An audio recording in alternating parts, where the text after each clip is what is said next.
horta ugu horeen waxaan rabaa inaan ka dhaho wax live-gii xalay dhacay. xalay waan seexday runtii, laakiin repeat baa maanta waxaan ku helay wixii xalay oo dhan kala dhacay. runtii waan ka aamusi waayay inaan kasoo hadlo, waan dabcay sidoodii u taqaanaan. laakiin waxaa la yiri horta shiina waan inaan isku fiican nahay oo asxaab aan nahay, laakiin gaalka dil gartiisana si walaalka haduu qaldaya oo heela dil ay qaldayaan oo heela baa la yiri sama ogid.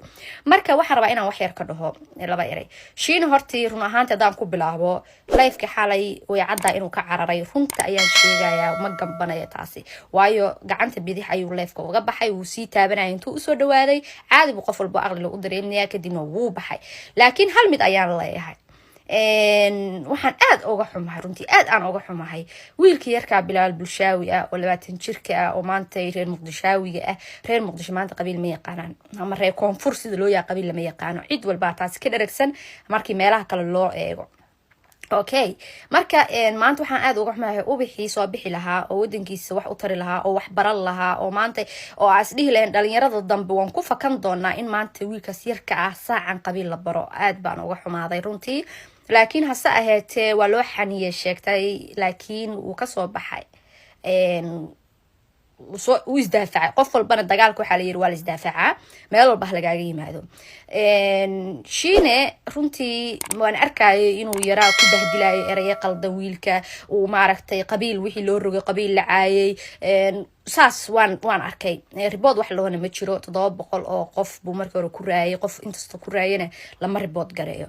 laakiin hal mid ayaa rabaa inaan dadka u sheego, qof walba oo qabiil wada horta reer koonfur qabiil ma yaqaanaan ama hawiye qabiil ma yaqaan, laakiin halka mar uu soo kaco waxa weeyaan ilaahay yaa la joojin albaabada weeyaan. runtii qabiil ma yaqaanaan. aniga dhowr jeer baa waxaan dhahay war heed qabiilka barta, qabyaalada ayaan xun maahan, qabiilka barta. qabiilku waa qofka walaalka ah iyo saa isku aqoonsan laheedeen. qabiilku waxa weeyaan waa in la isku bartaa, laakiin qabyaalada ayaa xun baa la yiri moogta. laakiin aniga hal mid baan baaqu dirayaa bulshada i daawanaysa dhammaantiin, nin walba oo wada sida shiina hadhihin, kabtan ayuub hadhihin, nin walba oo qabiil meesha ku wada awoodda tusa hal mar sidaan oo kale uga qeylisiiya meel walba intaad iskugu timaadaan.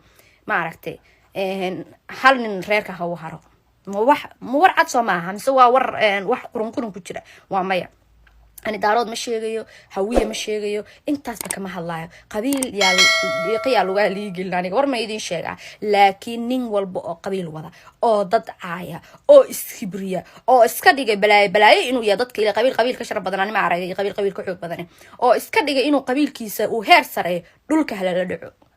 fasax baad u tihiin isku soo